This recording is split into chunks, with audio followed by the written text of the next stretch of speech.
abençoe meus irmãos. Os irmãos que estão aqui, Deus abençoe, em nome de Jesus.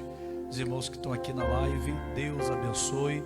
Muito boa noite, que a graça e a paz de Deus seja derramado sobre a vida de cada pessoa que pela fé chega conosco nessa grande cadeia, essa grande família da fé, esse povo que crê e esse povo que vai viver aquilo que Deus tem de melhor. Você sabe que em todo tempo o adversário trabalha para que você não receba o que Deus tem de melhor. Em todo tempo, guarda isso, em todo tempo o adversário trabalha para você não viver o que Deus tem de melhor. Ele pode em certa ocasião se aproveitar de uma fraqueza, de uma brecha, de uma oportunidade. Ele pode se aproveitar num determinado momento aonde ele vê uma chance de te atrapalhar sua família, de atrapalhar os seus planos, seus sonhos. O adversário sempre trabalha para tentar impedir, mas o nosso Deus é maior, nosso Deus é grande, nosso Deus é poderoso na batalha e Ele vai nos conceder a vitória. Fica ligado com Deus, porque Deus nos preparou nessa noite um momento muito especial, e nesse momento especial nós faremos um grande clamor a Deus. Nós vamos levantar nossa voz em oração, crendo no milagre de Deus. Vamos falar sobre João capítulo 11. João capítulo 11, versículo 1, a Bíblia fala assim: estava então enfermo um certo Lázaro de Betânia, aldeia de Maria e de sua irmã Marta. O que mais que diz aqui? Versículo 2 diz assim, versículo 2: e Maria era aquela que tinha ungido ao Senhor com unguento e lhe tinha enxugado os pés com os seus cabelos, e cujo irmão Lázaro estava enfermo. Então nós conhecemos bem a história, mas vou resumir aqui um pouquinho e o Espírito Santo há de falar conosco. Primeiro, a Bíblia fala que um certo Lázaro, ele estava enfermo. Um certo Lázaro estava enfermo, e às vezes esse Lázaro enfermo pode ser você, pode ser eu. A enfermidade do Lázaro era uma enfermidade no corpo, a ponto que nós sabemos que essa enfermidade lhe tirou a vida. Agora, às vezes no teu caso a tua enfermidade não é no corpo, às vezes a enfermidade é no espírito, e espiritualmente a pessoa que está enferma, ela não consegue produzir frutos, ela não consegue ver a luz de Deus brilhando sobre ela. A pessoa que é doente na alma, ela vai estar sempre, parece que está faltando alguma coisa para ela, que a doença é na alma. Então a Bíblia está dizendo que estava esse Lázaro, esse certo Lázaro enfermo. Porém esse Lázaro, ele era irmão de uma mulher, que a Bíblia aqui diz que o nome dela era Maria, é Marta e Maria, mas no caso da Maria, a Bíblia diz que essa Maria era aquela mesma que tinha ungido ao Senhor com unguento e que lhe tinha enxugado os pés com os seus cabelos. Então veja, o Lázaro estava lá enfermo. Sabemos que a enfermidade o conduziu até a morte. Mas uma coisa interessante, esse Lázaro tinha duas irmãs, Marta e Maria. E a Maria quem era? A Maria era a mulher de Deus. A Maria era uma mulher de Deus. A Bíblia está dizendo que ela tinha ungido o Senhor com unguento suave, pegou os próprios cabelos, enxugou-lhe os pés, e aquilo foi símbolo de adoração. Ela estava adorando, glorificando a Deus. Às vezes nós estamos preocupados com aquela pessoa que está doente. Nós estamos preocupados com a enfermidade, nós estamos preocupados com o problema. Mas às vezes nós não estamos entendendo que nós temos que estar preocupados com a nossa adoração a Deus. Porque aquele que adora a Deus, o servo de Deus, ele sempre vai ter um saldo positivo. O servo de Deus sempre vai ter o saldo no azul. É igual aquela pessoa que tem muita grana, ela vai lá no banco e de repente ela passa lá o cartão não deu certo.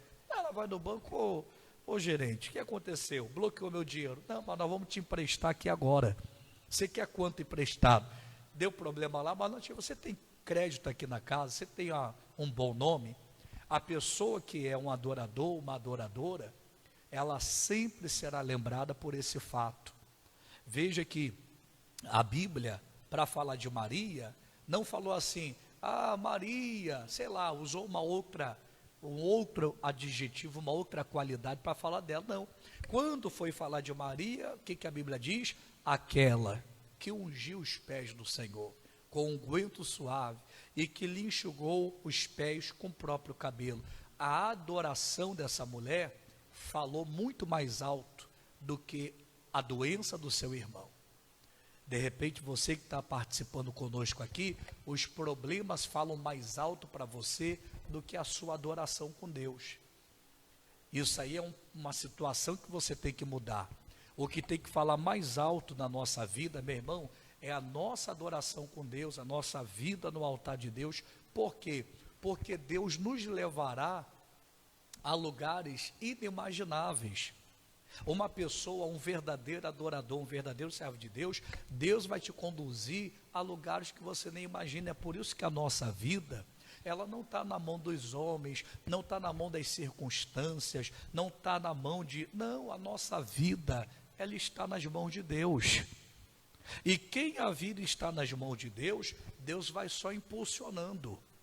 Deus vai só lançando ela para frente. Todo cristão, todo verdadeiro adorador tem que ter aquela fé. Deus vai transformar a minha vida, Deus vai fazer algo sobrenatural.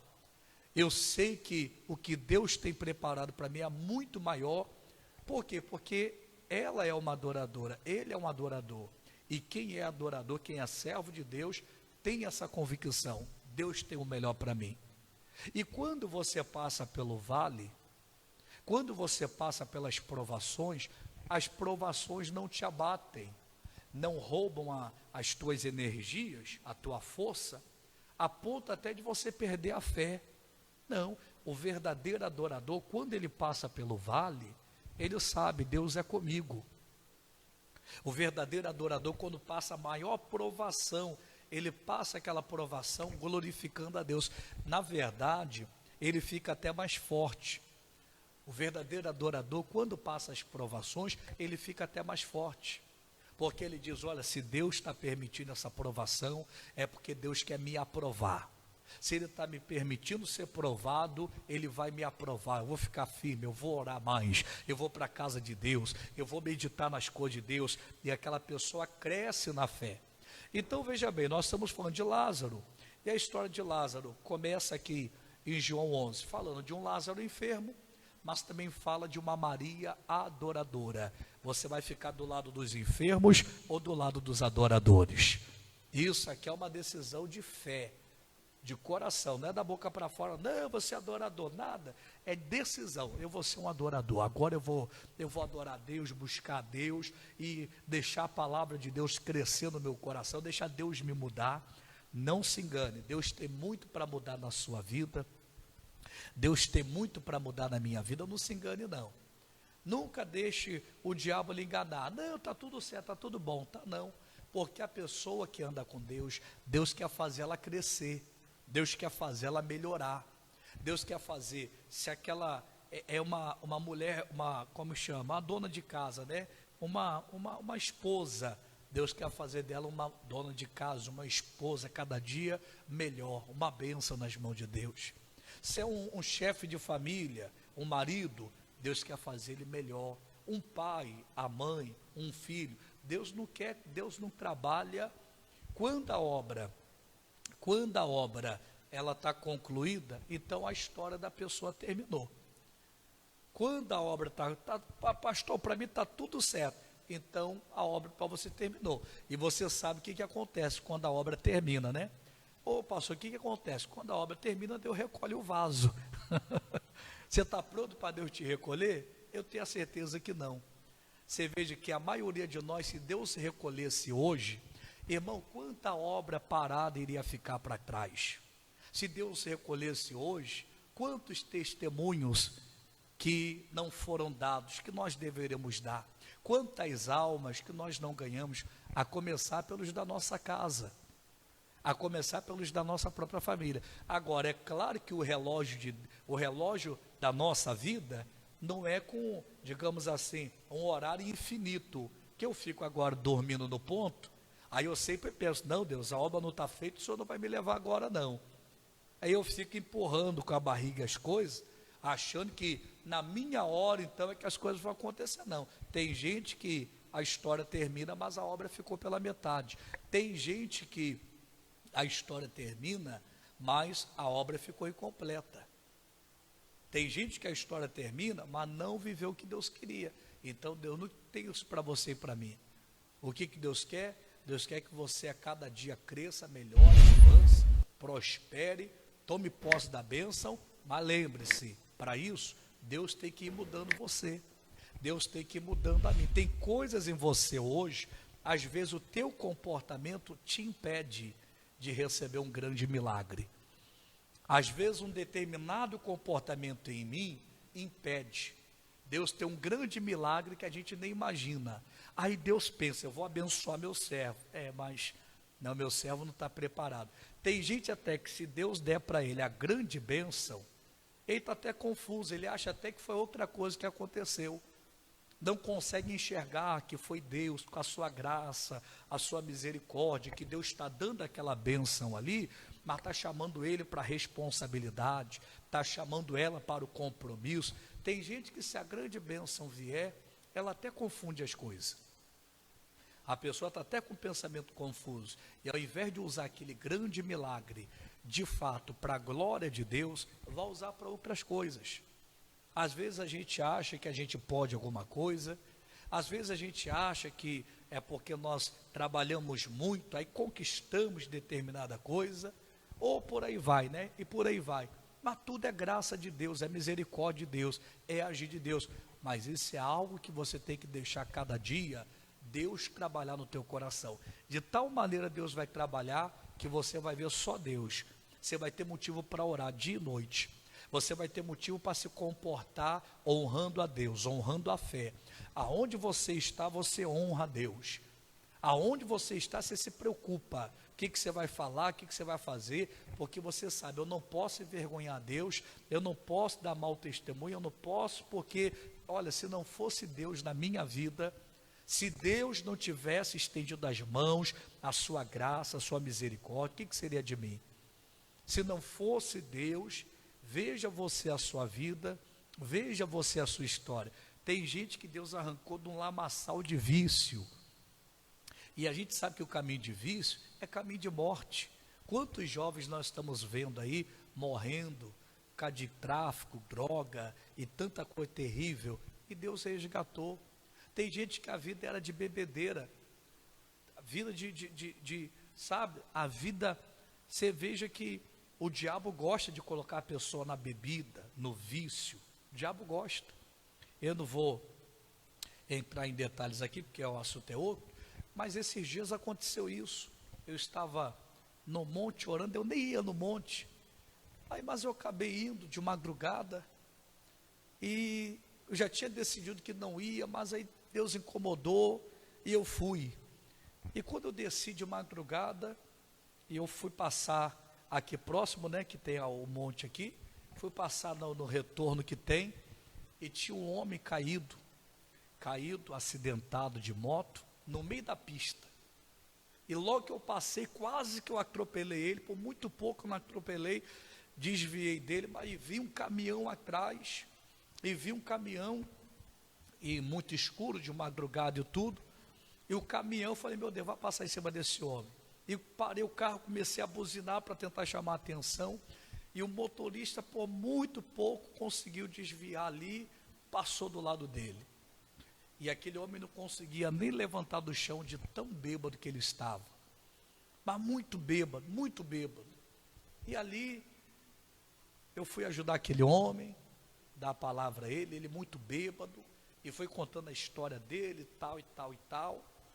E eu dando a palavra a ele, gastei mais, acho que umas 2 horas com aquele homem ali naquela madrugada, para tentar ajudar ele, para ele poder sair daquela situação.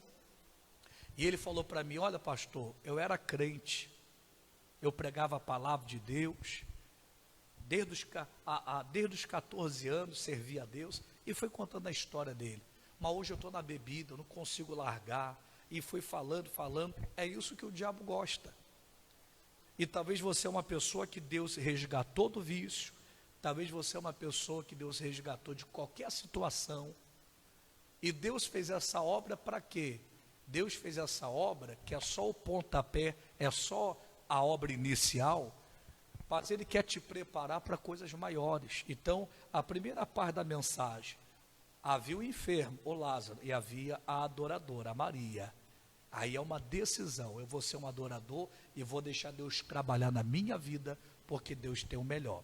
Versículo 3 vai falar assim: mandaram-lhe, pois, eu estou em João 11, versículo 3, mandaram-lhe, pois, suas irmãs dizer: Senhor, eis que está enfermo aquele a quem tu amas. Que coisa importante. E Jesus, ouvindo isso, disse: essa enfermidade não é para a morte, mas para a glória de Deus, para que o Filho de Deus seja glorificado por ela. Uma coisa importante: quem era Lázaro? Alguém que Jesus amava.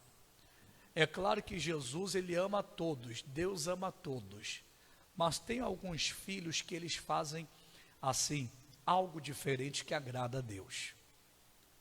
Algo diferente aquele filho faz, que o pai tem um pouquinho mais de alegria nele. Esse Lázaro, Jesus o amava.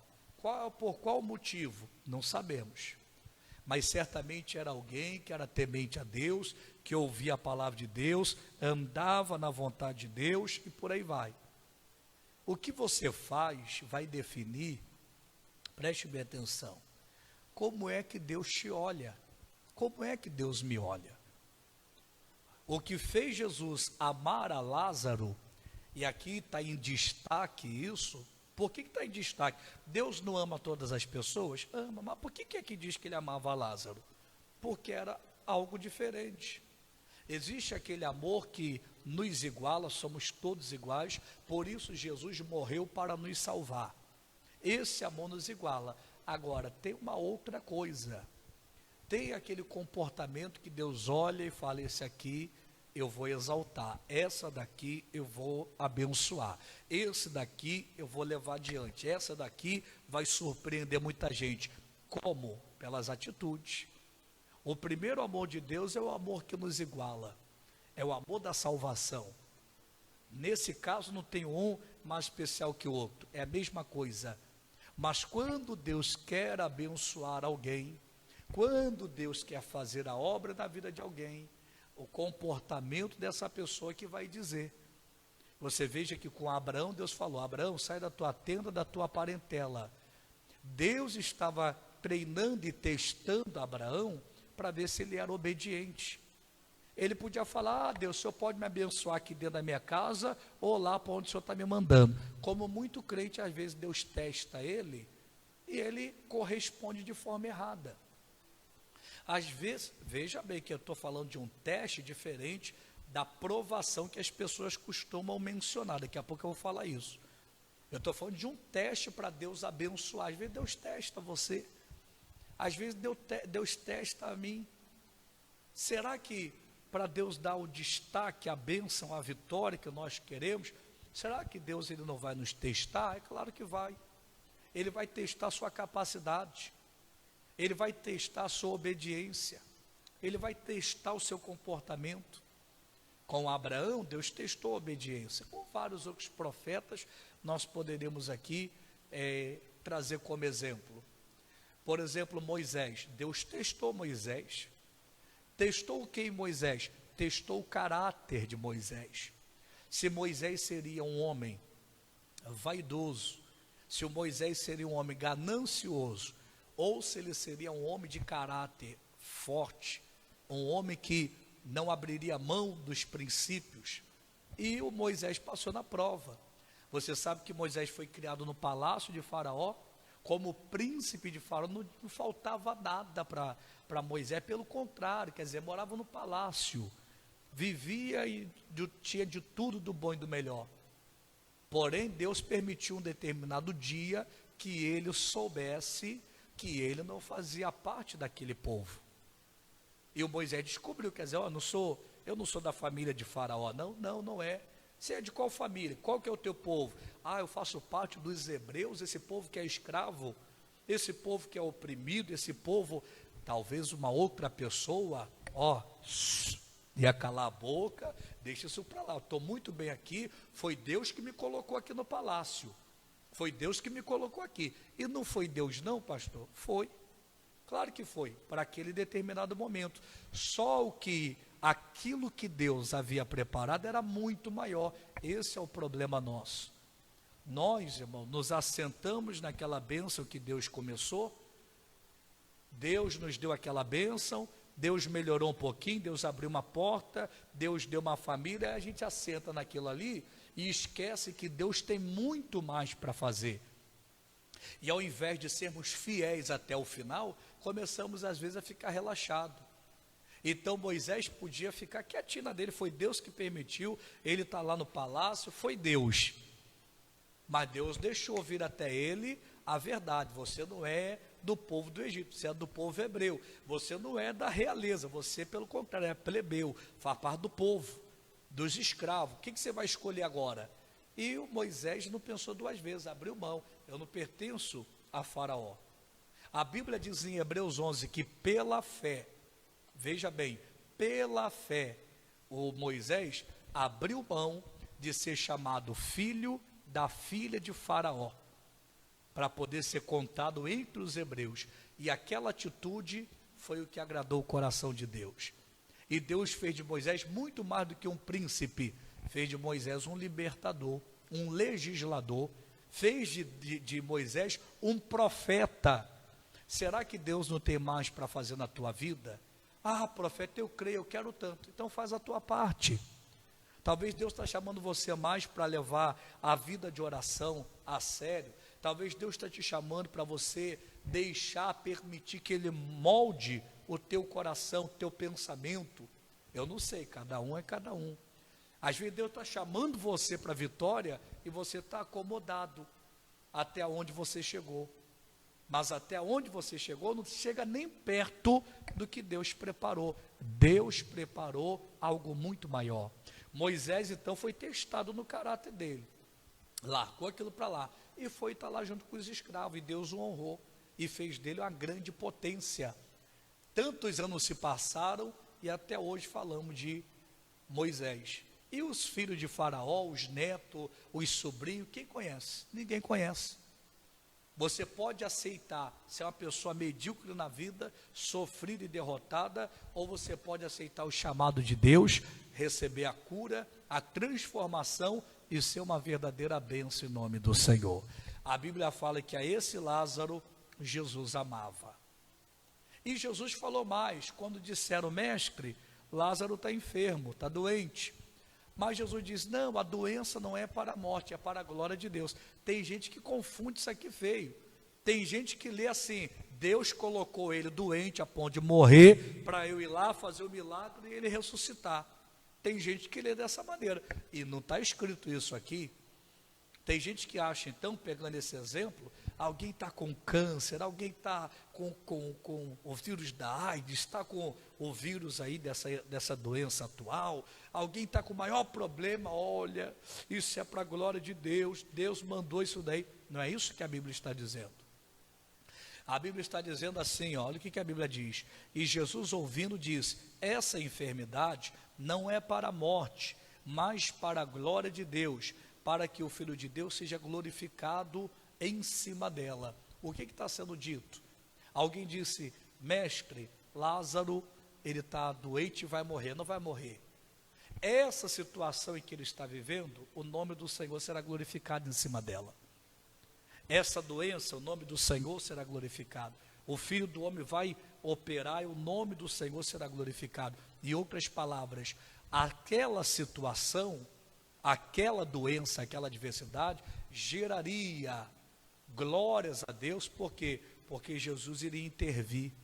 Isso é muito diferente, porque tem gente que está segurando, abraçando a derrota. Não, é para a glória de Deus, Deus está aqui me provando. Não, tem coisa que Deus não está te provando não, Tem coisa que você está vivendo, sabe por quê? Porque você é uma pessoa mole na vida, aí isso vem.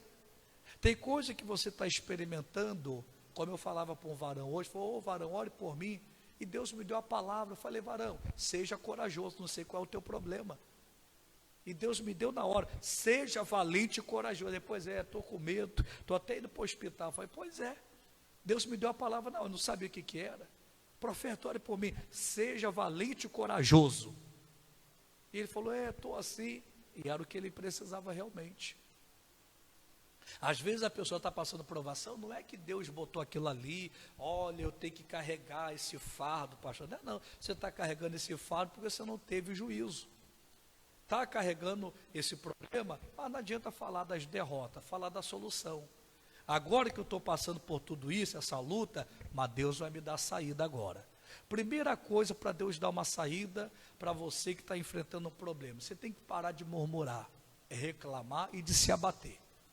E fazer o que então? Se levantar com Deus para a glória de Deus. Eu vou voltar a pregar essa mensagem depois, porque eu vou entrar em oração. Senão eu vou pregar a noite inteira, que essa palavra é muito forte, mas eu quero terminar dizendo, essa doença não é para a morte, mas o nome do Senhor será glorificado nela. Eu só vou ler o 11:40, que é o motivo da nossa oração. Olha o que diz o capítulo 11, versículo 40, diz, disse-lhe Jesus, não te hei dito que, se creres, verás a glória de Deus. Você está com um problema, qualquer problema que seja, na vida, irmão, creia. Se você crê, está escrito, você vai ver a glória de Deus. Ah, meu irmão, mas pastor, não muda para mim, não muda porque eu não estou crendo. Vamos dizer que você está muito ruim, financeiramente falando. Ah, está muito ruim, creia agora. Mas essa fé, não é você olhar para o teto agora, vai melhorar. Não, essa fé vai te levar, como é que eu posso mudar? O que eu posso buscar fazer para melhorar? Às vezes Deus vai te colocar para aprender uma coisa nova. Às vezes Deus vai te levar para trabalhar numa área nova. Às vezes Deus vai te levar a trabalhar numa área antiga que você já trabalhou.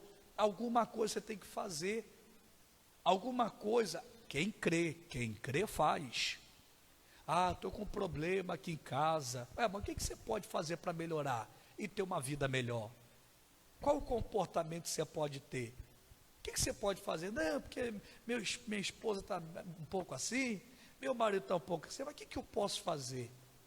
As coisas de Deus são tão maravilhosas, tão tremendas. Uma irmã, ela entrou em contato com o pessoal do missionário, né? E lá o pessoal do missionário tem aquele telefone, o SOS da fé. E uma irmã entrou em contato com o missionário, com a equipe, fez um pedido de oração. E como ele é da nossa área, o telefone, né, 22, eles passaram para mim, pastor, essa irmã é dessa área, dei uma palavra a ela, eu dei uma palavra a ela, mandei uma mensagem, entrei em contato, e ela falou, ô pastor, eu estou cheia de problema no meu casamento, está difícil, muita luta. Eu fui dando a palavra a ela, olha, assim, assim, assim, tal, segue essa palavra e tal, e Deus vai abençoar. E ela falou assim, ô pastor, sabe qual que é o problema? Eu sou uma pessoa muito nervosa, eu sou uma pessoa muito agitada, eu sou uma pessoa assim, pastor, por isso está indo tudo mal, por isso eu estou com esse problema. E eu falei, pois bem, você deu o primeiro passo para mudar de vida, você deu o primeiro passo para a história mudar. Qual que é o primeiro passo? O primeiro passo é quando você reconhece a sua doença, o seu erro. Tem gente que não reconhece o erro, que não reconhece a doença, tem que reconhecer. Ninguém vai no médico se não reconhecer a doença. Às vezes a pessoa morre, chega antes de morrer, chega no médico. Aí o médico falou, meu filho, por que você não veio aqui antes? Minha filha, por que você não veio aqui antes, minha filha? Por que você não fez isso? Eu lembro de uma irmã, ela foi até obreira comigo um período de tempo numa igreja que eu passei. E ela um dia adoeceu grave, ela foi no médico. E uma irmã da igreja, que era da área médica, conseguiu para ela e tal. E o doutor falou para a irmã, irmã, essa dona deu uma bronca assim pesada. Essa dona aí nunca procurou um médico para fazer um exame. Agora a doença já espalhou, não tem mais jeito. E passado um tempo, aquela irmã veio a falecer. Então você veja bem, quem é que procura o médico? Quem sabe que está doente. Se você quer uma mudança de vida, reconheça. Agora não seja uma pessoa cabeça dura, coração duro. Não, ninguém me entende. Uma vez ninguém te entende porque você não dá para te entender. Nós temos que entender isso. Mas ninguém me compreende. Pois é, porque não dá para compreender essas atitudes erradas. Às vezes a pessoa, você já viu um dos maiores enganos que tem aí? O pessoal criou aquele ditado assim, tem crente até que fala isso, desculpa a expressão, mas é a maior idiotice. A pessoa fala assim, não, quem é meu amigo me aceita do jeito que eu sou. Mentira, ele é do diabo, porque um amigo verdadeiro vai falar para você a verdade. Que história é essa, irmão? Quer dizer que você está indo para a cova e a pessoa está, vai lá, ele é teu amigo? Ou teu amigo é quem fala, rapaz, não vai por aí. Tem gente que Deus até usa a pessoa para dar um conselho. Aí ela acha que não é amigo, não é amiga. Fulano sempre me critica, Beltrano sempre me critica. Irmão, se nós ouvíssemos mais isso aí, que alguém chama de crítica, a gente teria caído menos no buraco, teria arrumado menos problema. Não é, às vezes tem crítica assim, mas nós temos que saber, às vezes não é crítica. Mas ninguém me apoia, mas não apoia porque isso está errado, você já fez isso 10 vezes, deu errado, e não é por aí, ser cabeça dura. Então nós temos que aprender a inventar aí. O povo fala, não, quem é meu amigo me aceita do jeito que eu estou. Coitado, está enganado, ela quer alguém, ele quer alguém para aplaudir as besteiras que ela faz, que ele faz. Mas você sabe que a mesma pessoa que aplaude as besteiras, ela não move uma palha para te tirar do buraco. Depois que você cai, ela finge até que não é com você. Ela finge até que não conhece. Ela até finge que, não é? Então isso não é amigo. Amigo traz a palavra, traz a verdade, traz o bom conselho. E nem precisa ser da igreja não. Não é só gente de igreja não. Às vezes a pessoa, até um amigo aí do trabalho, qualquer lugar, mas tem uma palavra boa, rapaz, olha a tua família, rapaz, não faz essa loucura, rapaz, não faz assim. A pessoa nem da igreja é, mas tem o conselho bom. Então que você possa guardar essa palavra, que Deus possa te abençoar. Esse problema não é para a morte, mas é para a glória de Deus. Glória a Deus. Torna a dizer, não quer dizer que Deus colocou essa maldição para nada disso não. É porque o problema veio, mas o Senhor vai intervir. Deus abençoe.